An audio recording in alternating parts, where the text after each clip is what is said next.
So berdakwah menyebarkan Islam, dan menyebarkan Islam wajib, berdakwah pun wajib, dan jangan lepas peluang untuk bersama dengan gerombolan orang-orang Tuhan Rabbani yang ingin memanjangkan cerita tugas kenabian. Siapa tinggal, Allah akan pilih orang lain. Bila Allah pilih orang lain, lahirlah yang bernama Yusuf Islam. Bukan orang kampung kita, bukan orang Arab, tapi mereka duduk dan hari ini mereka mencipta satu satu kisah besar. Dan saya lihat ada YouTube terbaru yang bernama Michael Jackson. Sebelum beliau mati dibunuh, ada satu lagu yang anda boleh tengok dalam YouTube, lagu membesarkan Tuhan. Tak sempat beliau nak kumandangkan lagu itu, cukup sensitif sebab kesannya orang besar, dan akhir sekalinya dia mendapat kesan daripada nak sebarkan Islam. Dan dakwah macam juga satu bukit. Kalau dakwah dimula daripada orang atas, mudah turun ke bawah. Kalau dakwah nak mula daripada orang bawah, orang atas ada masalah, naik-naik jatuh, lepas tu kena tukar. Wallahu a'lam. Alhamdulillah. Tuan-tuan tengok baru pusingan yang pertama ni kita dah mencakup sebahagian daripada konsepsi tentang dakwah ini. Pertama, tentang kepentingan dakwah itu sebagaimana yang dinukilkan tadi oleh Profesor Datuk Harudin. Dakwah yang nak didakwahkan tidak lain dan tidak bukan supaya kita takut kepada Allah Subhanahu wa taala, supaya kita patuh kepada perintah Allah Subhanahu wa taala, supaya kita mengabdikan diri kita kepada Allah Subhanahu wa taala, menjunjung titah perintah Allah yang telah diwajibkan kepada nabi dan para rasul, diangkat pula kepada kita, dan kita mesti melaksanakannya atas prinsip fardu ain. Dan disebutkan tadi, tak semestinya kepada imam, tak semestinya kepada ustaz-ustaz, tak semestinya kepada mufti, tak semestinya kepada qadi, tak semestinya pada orang yang balik Azhar saja, yang balik Jordan saja, yang balik Saudi saja, yang balik Syria saja. Bahkan yang balik daripada Liverpool, yang balik daripada Manchester, yang balik daripada New York, yang balik daripada Moskow, yang balik daripada Germany.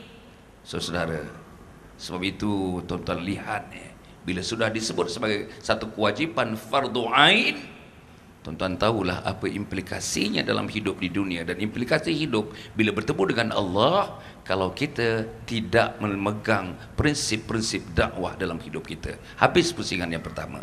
Saya nak pergi pada pusingan yang kedua ni, Datuk Kalau kita lihat dalam perkembangan Islam di Malaysia ni, Datuk agama sebahagiannya asal-asalnya dibawa oleh peniaga-peniaga, pedagang-pedagang daripada China, daripada India, daripada Timur Jauh, daripada Timur Tengah dan sebagainya. Barang dagangan mereka yang mereka bawa, mereka kelik, tapi agama mereka junjung. Tuan-tuan tengok Syekh-syekh kita tengok tuan-tuan bahkan saya teringat masa kecil-kecil Datuk, orang-orang Afghanistan, orang Pakistan, orang daripada daripada Tantan semua ni, daripada Central Asia datang ke rumah saya ketika itu di Pulau Indah. Saya kecil lagi ketika itu. Cincin mereka jual, batu akik mereka jual. Tapi pada masa yang sama, buka saja yang dicerita kepada kita ialah kebesaran Allah Subhanahu wa taala. Saya ingat lagi ada buku namanya Perukunan ketika itu. Buku bahasa Melayu Perukunan ketika itu. Dia bawa itu dulu, dia cerita itu dulu, kemudian barulah cerita batu akik yang dibawanya. Datuk, adakah prinsip cara begini inilah sebenarnya yang patut kita garap sebagai Muslim, sebagai orang-orang yang beriman, orang-orang yang bertakwa, orang yang nak kembali kepada Allah dalam keadaan Allah redha kepada kita dan kita redha kepada Allah? Adakah cara ini cara yang baik, cara yang tepat untuk kita menghidupkan dakwah kita sebagai Muslim ni, Datuk? Sila, Datuk. Assalamualaikum warahmatullahi wabarakatuh. Untuk fungsi Ustaz Jawawi dan muslimin muslimat yang dirahmati Allah sekalian, yang paling utama dan paling penting dalam kerja dakwah ini ialah memperbetulkan hati terlebih dahulu kepada agama Allah, meletakkan hati nawaitu untuk menyebarkan agama Allah, untuk mengajak manusia kepada agama Allah. Yang inilah yang Allah sebut awal kepada Nabi kita Muhammad, ayat Makkiyah yang dikatakan wa ma 'alaika illal balagh. Tugas kamu hanya menyampaikan. Tugas membuka hati manusia bukan kita. Wa innaka la tahdi man ahbabta walakinnallaha yahdi man yasha. Hatta Nabi pun Allah sebut kepada innaka, sesungguhnya kamu wahai Muhammad, la tahdi man ahbabta, kamu tidak mampu dan tidak boleh membuka hati, memberi hidayah kepada orang yang kamu kehendaki. Walakinnallaha yahdi man yasha, tetapi Allah Ta'ala lah yang akan membuka hati manusia bagi orang yang dia kehendaki. So, atas prinsip ini kita masuk pada soalan Tuan Pengerusi. Orang-orang yang datang membawa Islam dahulu ke Nusantara, khasnya ke tanah Melayu pada ketika itu, terkenal dengan pedagang-pedagang Gujarat, India, daripada Hadramaut, Yaman.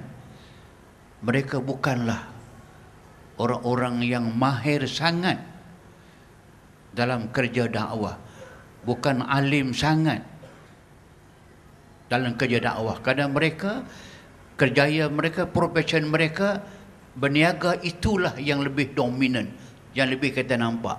Sebab mereka tahu mereka ada Islam, dan mereka tahu kerja dakwah itu kerja yang baik. Tadi kita katakan mereka faham dengan waman ahsanu qawlan mimman da'a ila Allah. Tidak ada lebih baik dia orang yang mengajak manusia kepada Allah Subhanahu wa taala. Tapi mereka menggunakan kaedah khatibin nasa ala qadri uqulihim. Kamu bercakaplah dengan manusia, bermukhatabahlah, berorientasilah dengan mereka ala qadri uqulihim, sekadar mana akal mereka itu boleh menerima. Tadi disebutkan perukunan. Perukunan itu ialah bahasa yang diambil daripada rukun. Banyak-banyak rukun kumpul jadi perukunan. Rukun Islam, rukun iman, rukun semayang, rukun syahadah. Rukun sahaja, begitu rendah. Tetapi tengok, siapa yang menulis perukunan? Hampir orang tidak kenali, saya pun tak kenal.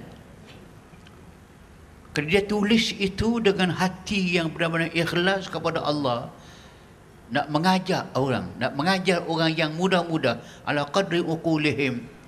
Buku itu mendapat keberkatan daripada Allah Subhanahu wa taala yang dicetak bukan ratusan kali, jika tidak ribuan kali pun. Tidak ada seorang alim ketika itu yang tidak ada perukunan di rumah dia. Dan tidak ada pelajar pondok dan tidak pondok akan yang mengaji agama, perukunanlah yang mereka rujuk. Usalli tak usalli semua dalam tu, doa-doa maksurat dalam itu dan kesemua dalam itu. Ringkas tapi tidak amat berguna. Kenapa? Inilah yang di antara yang disebut dalam pepatah Arab, Tok Pengerusi. Saya hafal dikatakan bahawa al-kalamu idza kana minal lisan lam yatajawaz al-adhan wa in kana minal qalb fayakhruju ilal qalb. Itu falsafah dakwah pun dapat kita katakan, ataupun bagaimana nak memenangi hati manusia pun boleh kita gunakan. Apa dia? Percakapan kita, percakapan saya, Untuk Pengerusi, Ustaz Zawawi. Kalau kita bercakap itu semata-mata daripada lidah kita. Cakap ikut sedap lidah, bukan daripada akal, bukan daripada hati. Percakapan yang hanya daripada lidah ini dia keluar, kadang-kadang tak sampai ke telinga pun orang tak mau dengar. Kalau orang dengar pun masuk kiri keluar kanan, masuk kanan keluar kiri.